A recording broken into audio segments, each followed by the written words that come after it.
Good afternoon and welcome to this week's Treasures of the SoG. The speaker, unsurprisingly, for this session is Elsa, who is the genealogist at the Society of Genealogists. And the floor is yours, Elsa. Thank you very much. Yes, this is part of a regular session and we focus on some of the special and unique things that you'll find at the Society of Genealogists. And today I'd like to talk about the Society's collection of pedigrees, which are largely manuscript, but moving into the digital world, and to give you an update about some of the pioneering and innovative volunteer projects that we've been working on around these amazing documents, and to just let you sort of know how you can find things both from home and at Wharf Road. So what I'm going to be talking about is what the Society of Genealogists largely called its pedigree rolls, which we've been collecting since we were founded in 1911. They were huge, drawn up family trees on the often drawn up by hand on the largest pieces of paper that you could probably find, which invariably meant sort of wallpaper or lining paper. And because they used to be literally rolled on the racks at our previous building in Charterhouse buildings, we likened them to what you would see perhaps at the Parliamentary Archives in the Rolls Room there. So this was our equivalent of the Rolls Room. Well, eventually, in 2007, our volunteers undertook the mammoth task of transferring literally thousands of these rolls. We weren't sure at the time exactly how many there were. We thought it would be around, somewhere between 7,000 and 10,000 rolls. But we actually started looking after them much better. They were all transferred into 350 proper archive boxes. And many of them were, when they rolled out, contained several sheets within them. And we realized we needed to do something really, really quite radical to make these much more accessible. And we estimated that they'd at least have 1 million names there worth recording within them. So we started thinking very seriously about what we could do with them. So within those hundreds of boxes were what we would call the rolled chart pedigrees. Some were quite manageable, say sort of the equivalent of an A3 chart. Some might have been printed out from even using sort of genealogy software packages, but an awful lot were huge manuscript documents, and some of them were absolutely beautiful works of art. They've been deposited with us over the last 100 years. They're trees for families in the United Kingdom, Ireland, Europe, America, the former empire, and many places around the world. And the interesting thing when we started looking at them in detail was not only how beautiful some of them are, there may be heraldic artwork, and indeed backed with silk, quite a few like that you can see backed with silk we've discovered in the collection.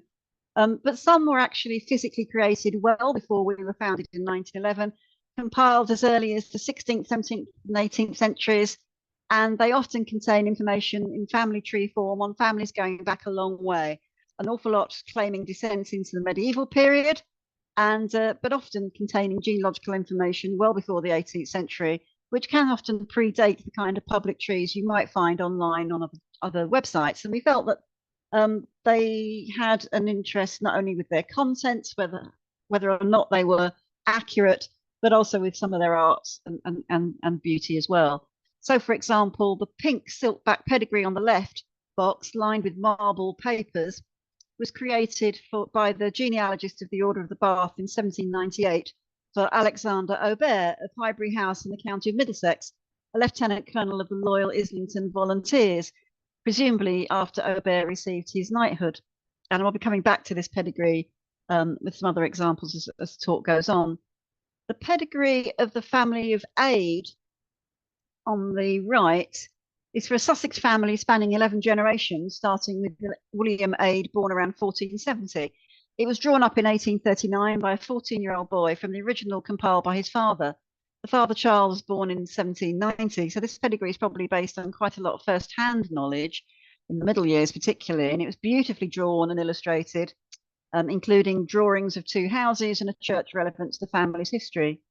And notes on the edge of the tree describe the land holdings and other details about some of the families who married in. Some were very early, more interested in the heraldry than a genealogy with lots of names, dates, and places that could be assiduously checked and verified.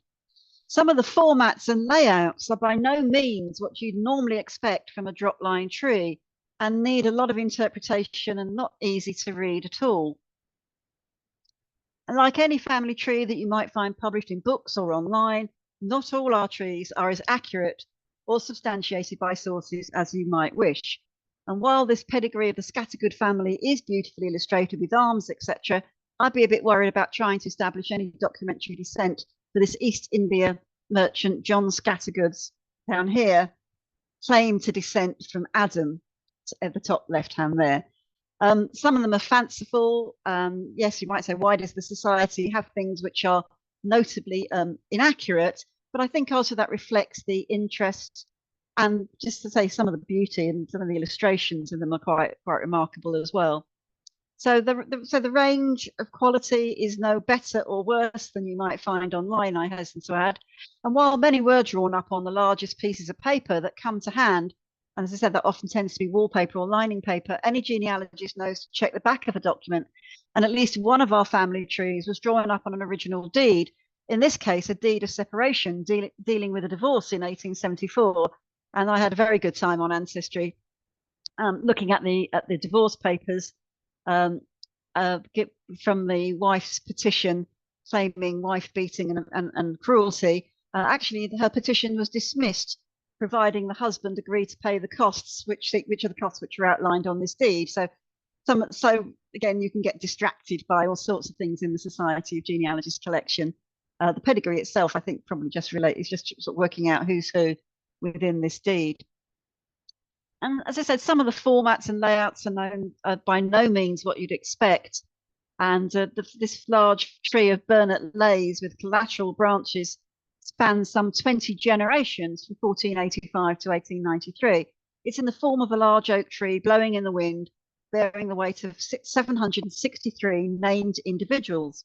It depicts the descent from one Alexander de Bernans, who was alive at the time of King Robert the Bruce in 1324. A significant branch of the family assumed the name Ramsay in the latter half of the 18th century after the succession of a son of the 6th Baronet Burnet of Lays to his grandfather's estates. But it's not an easy tree to understand or work your way around. And, you know, we need to, well, how can we help people find things in this tree and navigate them, you know, as well as just looking at them as something that's quite pretty. And some of the trees were absolutely enormous when they were unrolled.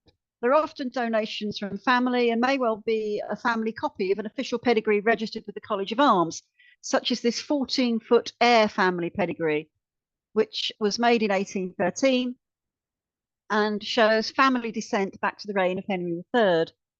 It's been drawing interest at the Society since it was featured in an article in the Picture Post in the 1930s there, or indeed when I showed it to this is a facsimile. That the original is going to be this was wrapped up there very carefully. It's going to be beautifully boxed. So this is a facsimile which we were going to actually mount as a decoration at the Society, but gave an opportunity to show some of the students from Strathclyde University who are doing some of the genealogy courses there. It's described as being faithfully compiled from the records of the College of Arms, the Tower of London, wills, parish registers and other authentic evidences by William Radcliffe, Rouge Croix Pursuivant of Arms, 1813, and it is utterly beautiful. The sad bit was that William Radcliffe was a very notorious genealogist who was actually imprisoned for falsifying his own genealogy. The following year, after he compiled that pedigree, he claimed descent from the Earls of Derwentwater and actually was imprisoned for forgery by having falsified entries in a parish register. And there's a lot of detail about him in the London Survey's monograph on the College of Arms, which contains a potted biography of the heralds, and as shown there. And Anthony Wagner, in his history of the College of Arms, devotes 17 pages to his misdoings. But all say that apart from his own family tree that he fabricated, Radcliffe was a reputable genealogist for other people and left behind some very important collections, including this pedigree. But most are quite meticulously drawn up with names and dates and places noted. And as I said, there could be several sheets rolled together, which may or may not be for the same family. The problem is that we didn't really know much and recorded even less about what was actually within the pedigrees. As we received each of them, they were noted as an accession in the Genealogist magazine library accessions. Here, if you can see a sample page from the journal in 1952, which would say we received the following pedigrees. And basically all we ever recorded was effectively the name at the top of the pedigree and a rough date of covering and, you know, how many pages it compiled. And from that, we actually compiled a paper list just of the surnames that were represented in the roll pedigrees, and we have something else that we call the sheet pedigrees, which I have no idea why they weren't rolled up. I suspect these were folded in boxes as known, so they became a sort of roll pedigrees and the sheet pedigrees.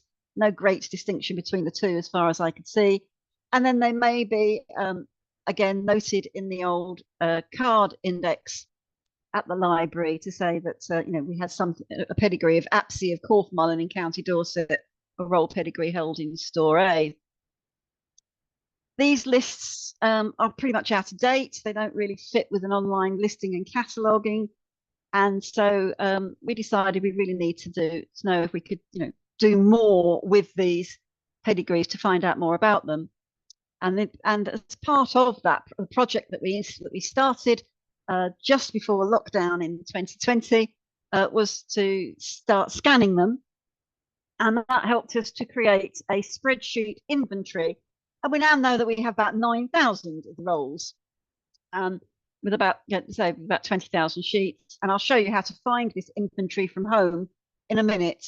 But it made us, you know, understand, you know, what they were, any additional notes, anything missing, something wasn't on the card index, and also for things which were notable, such as the Aubert beautiful beribboned silk back created in 1798, or that relates to somebody who's a US suffragist or something like that. But of course, even though they're listed, you could only view the paper pedigrees themselves in the library, and as they were pretty large and unwieldy, they'd often need weight and space to use them. So we decided to embark on a project to see what we could do with these wonderful pedigrees.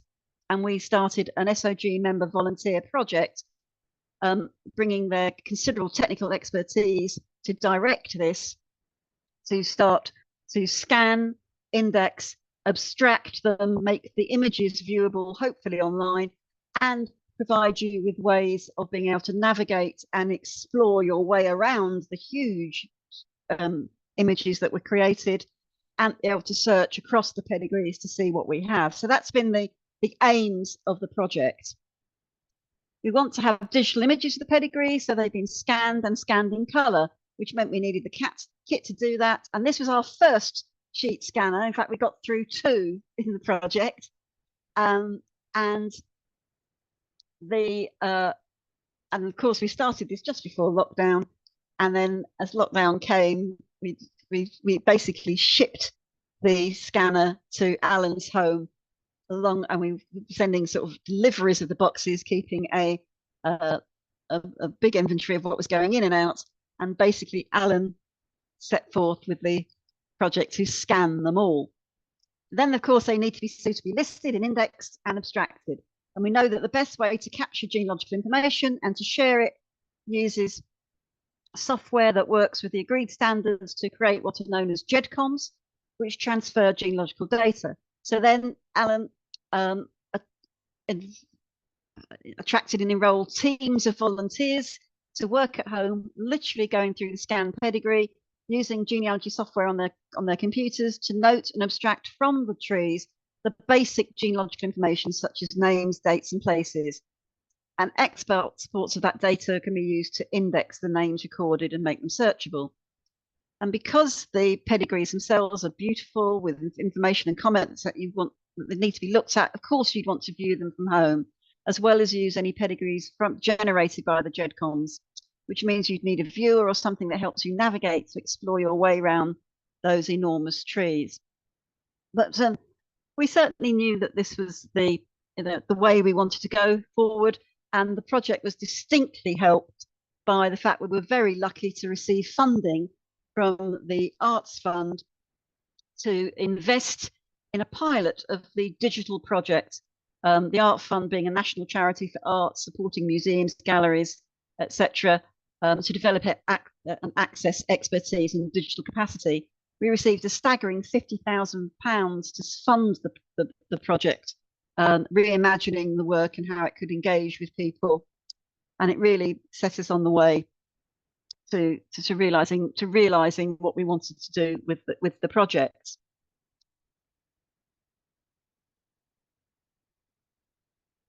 So if you go to the Research Hub pages of the library website, you'll see there is a tab that says Family Trees, and you can see what the Art Fund project funded us to do as this pilot to see, what are the things we could do with this amazing resource.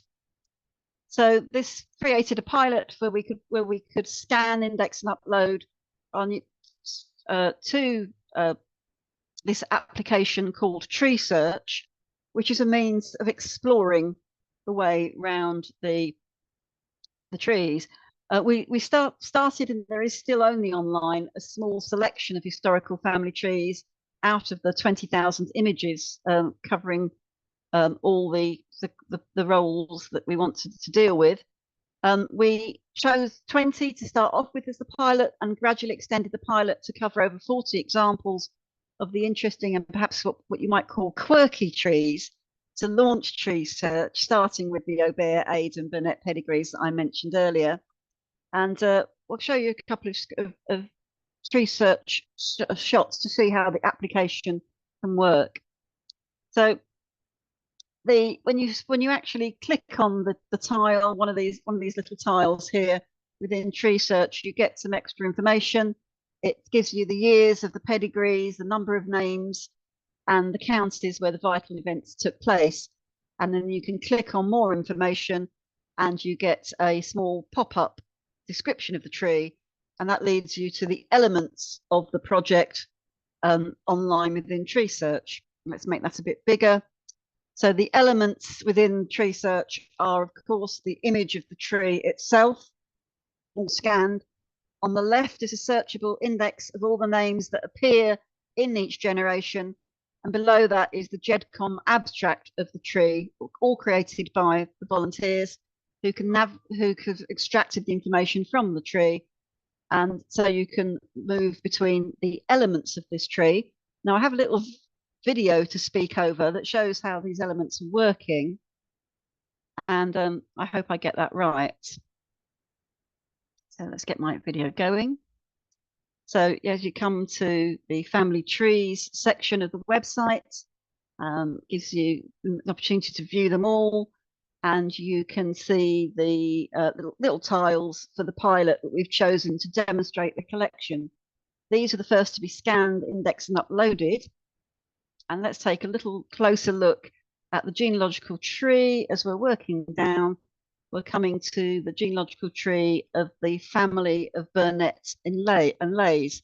Remember that amazing tree, which was the huge, large oak tree form, blowing in the wind, bearing the weight of 763 named individuals. So Tree Search is made up of three. You've got the pedigree on the right that you can expand and move about with. But on the left, down at the bottom there, is the pedigree list of all the names in the family tree by generation, searchable, created by GEDCOM by our volunteers. So, for example, if you scan to the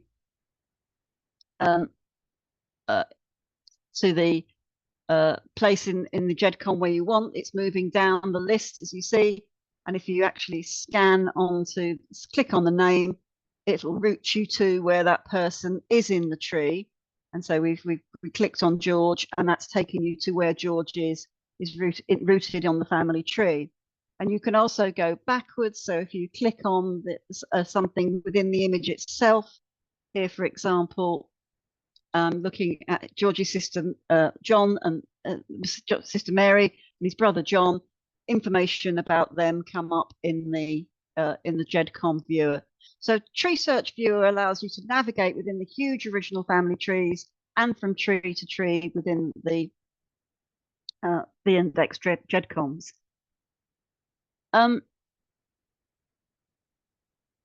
Okay, let me stop the video. There we go. Right, okay.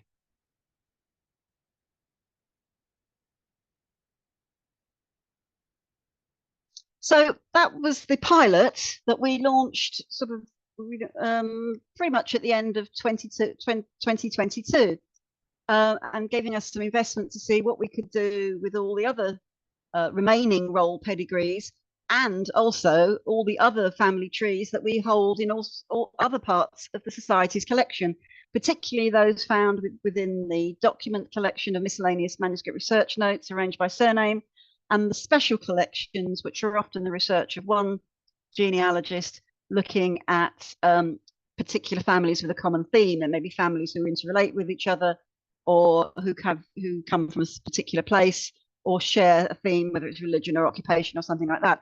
And I have done other videos about the special and document collections. And of course, as you'd expect, there are lots and lots of family trees within both of those. And of course, we have thousands of compiled family histories, people who've written up their family history in book form, which is stuffed full with pedigrees. So as we've been working on the roll pedigrees, particularly continuing the scanning, which is pretty much complete now, the manual abstraction of creating of the GEDCOM is well and truly on its way, and there may be members of the team here who'd like to tell us about some of that experience when we get there. But also, what's really is the slow part is actually creating a coordinate for each name on the tree, which is actually not an automated process. But our plan is, with all that data, is not only to have it on Tree Search, but to integrate it into the new platform for searching the SoG digital collection. So you may know we had quite a lot of things from the library which were indexed online on our collections, and we're migrating all of those into what we now call SoG Explore. And SoG Explore is going to be a way of accessing and searching across all of the pedigrees once they're all indexed. So the pedigrees from the Tree Search pilot have all already been migrated into the new SoG Explore. So you can drill down to find those, particularly by searching and using the options button here and selecting from the categories the family trees. And if you want to be even more specific, there are various subsets within the family trees. The pedigrees, as you can imagine, are the roll pedigrees, and I'll explain what some of the other sections there. But there are the member submitted ancestor tables or birth briefs that people are encouraged to complete. Those are going into the project on family trees, and I'll explain what some of the other family trees are in a minute. So, for example, if we're looking for Aubert within the family trees, we can look at the pedigrees, and all the people who are indexed from those GEDCOM files are now noted in family in SoG Explore, and you can see the index entry and the image of the pedigree itself. So there's the card index entry created from the GEDCOM files and the thumbnail of the family tree.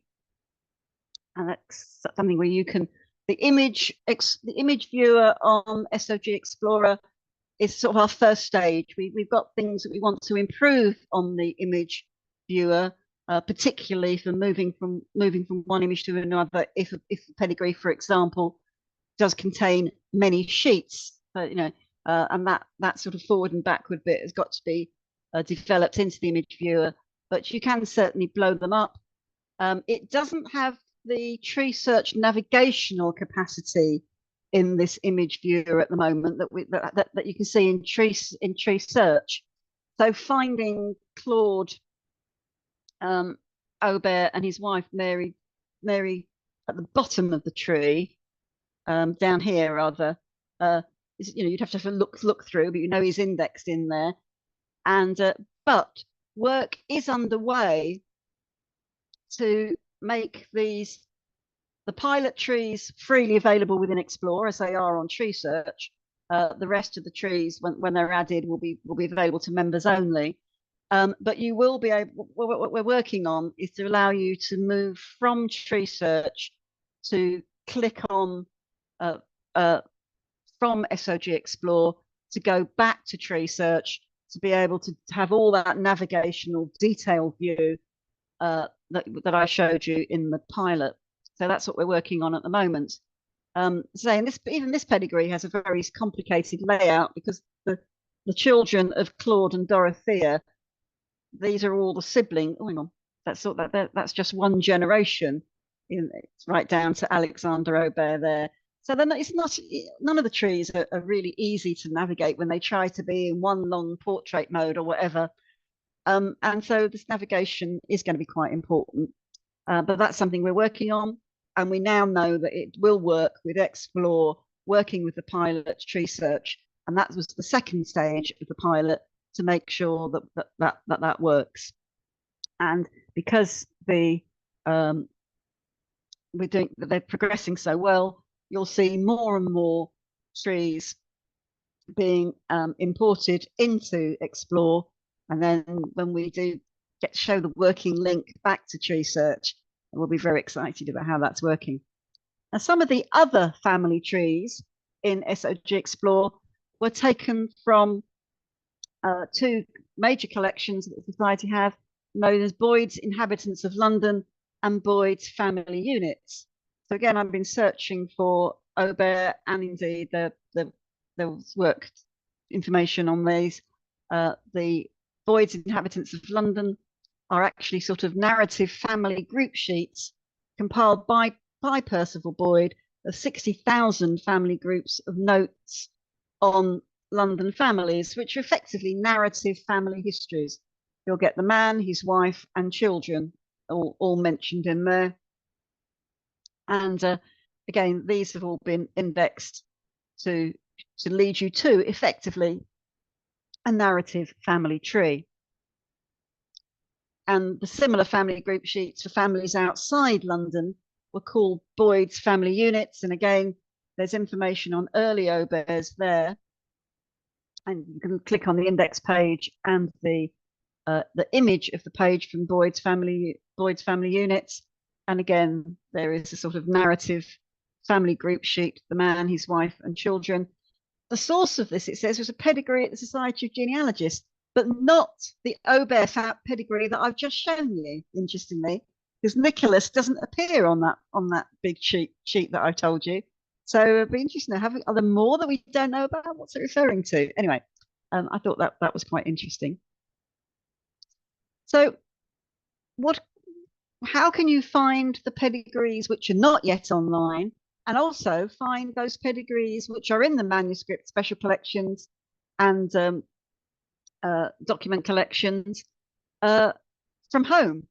Well, the library pages of the Research Hub give link to the library catalogue, collection guides, and online resources. But there's also a section called Archive Finding Aids. Now, this is absolutely new.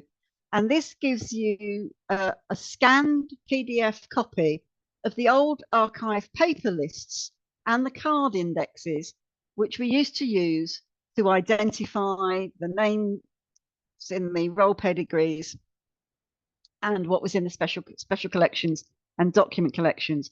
You used to be able to use these only in the office, but because we've scanned them, you can view them from home. And the reason we scan them is because they're part of us being able to create a much bigger and better proper catalogue, indexing not just the names. So do have a look at the guide to our archive collections, but that will lead you to the scanned copy of the old archive card catalogue, the list of names within the document surname index, and that's the overall tree index, which is the effectively the spreadsheet inventory of the pedigrees, and also our collection reports for the special collections D to Z. And there's a reason it's D to Z, and I'll explain that in a minute. But the special collections are absolutely stuffed with research notes of genealogists, particularly will often have family papers and pedigrees. So, for example, we've had a lot of interest from the academic world about the Thomas Collier Ferguson collection. He was a Jewish genealogist, and as well as having newspaper cuttings and extracts from sources such as PCC wills, Gentleman's Magazine, synagogue registers, gravestones, inscriptions in Hebrew, which is translated, and newspaper entries, etc. There are many pedigrees within his collection, and indeed there are some of the hand-drawn pedigrees, and we hope to make a much better listing of those. At the moment, you'd go to the card catalogue, and the card catalogue will just tell you there's something on that name. Here, for example, there's something on the name Lith, which is in the Verney collection, where you'd go from from that card index to the Verney Sargent Special Collection report, which would describe the contents of what's in the box. So there's a very detailed collection report, and here you can see in the Hansard it says that the box includes pedigrees and charts, etc. Now those collection reports have been scanned, and so our cataloguers can work from home to work on our new special collections catalogue, Collections Plus, and that will be eventually is how we get information into SoG Explore. And this will mean that there'll be eventually that collection will be integrated with SoG Explore, and you'll be able to search across to see what's in the special collections. As for example, here where there are pedigrees and notes, etc. And I think these are the sort of the notes and relating to the Eyre pedigree from the Eyre collection that came to us in 1985, which came a lot later than the pedigree itself, but we just see how they connect up.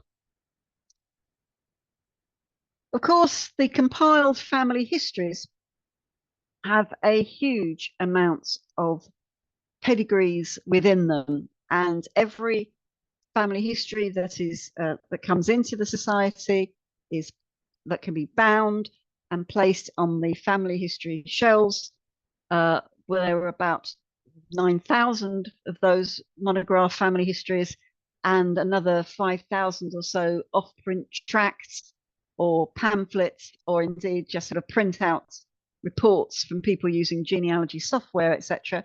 These were all catalogued, whether they're typescripts or books, and the catalogue will note whether there are family trees and pedigrees within them. And again, we want to go back and extract those and add those to the collection. We have a partnership with Family Search, who are currently scanning all the family trees. So you at least once that scanning is complete, you'll be able to read the family trees with the pedigrees from home. And so again, some of the books are remarkable. So it's not just the pedigrees and the family trees found in the thousands of rolls in the pedigree boxes. There are the pedigrees in the manuscript collections and family history books. Some of the most beautiful books being the Lucas Pedigree, compiled by Mrs. Louisa Cecil Battlejet Lucas. Gorgeous hand-drawn, scrivened and illustrated work of art in the Art Nouveau style, compiled between 1886 and 1890, donated to us in 1916, and in its beautiful bound volumes. And again, we hope to add things like that into the project. So just to reiterate, there are plenty of ways of finding if we have pedigrees by looking at the pedigree inventory on the archive finding aid, by looking to see if there are pedigrees in the special collections or perhaps in the document collections, and using the catalogue of bound books to see if they contain pedigrees as well. Where we have scanned and abstracted them, they will be in SoG Explore, and Tree Search will link in together to give that beautiful navigation. We're well on the way. There's more being poured into Explore. We're investing in the better link between the two, Tree Search Explore functionality and SoG Explore, and the improvements of the image viewers. That's something that's coming, but I thought you'd like an update on our pedigrees as they are now. So I'll stop sharing my presentation now and see if there are any questions that anyone would like to ask. There's just one question in the chat, so if anybody else would like to ask, please put your questions in the chat. This was a question that was asked relatively early on when you were doing the Tree Search pilot, so I think you've sort of put it, but it says, is it possible to have an alphabetical index on the family tree tab? I noticed there are 17 pages so far to look through, 198 results. Yeah, I noticed that myself because I thought they'd really only up to the 40. In fact, there's 198 up there now. You're absolutely right. I was looking through that today, and it's getting a bit cumbersome. I think at the moment they're thinking, because it's going to be there's going to be quite a lot of change of evolution between the what you can find from Explore and going back to Tree Search. I think we're gonna have to make a way of actually knowing how you can get into those and making it clear that the two are going to work together. And I think there ought to be some kind of listing, but given that there's going to be 9,000, I don't think that A to Z list is going to work in the way that Tree Search is iterated at the moment. But I'll go back, and it'll be changing and evolving as we speak. If you want to know all of the trees there are, then that inventory is the best place to look. And Elsa, I wonder muted. Am I muted? I think I just stopped. No, you're not muted. I can hear you. No, I was just thinking. Fine. I was wondering if I could go back to Alan and ask him if it's possible to mark up the inventory when they've been added to the Tree Search pilot. But that's just a pilot, remember, so it is evolving. But I'll have a word with him. Okay, there's one more question that's popped up. It says, are there any well-known figures in these roles? Please name them. Yeah, I mean, there are, they're ranging from Sir Isaac Newton to, all people who have, there's a lot of trees on Austen, for example, all looking at the Austen family and Jane Austen and things like that. So I think the answer is yes, there's lots. We'll be doing more and more vignettes and pretty things.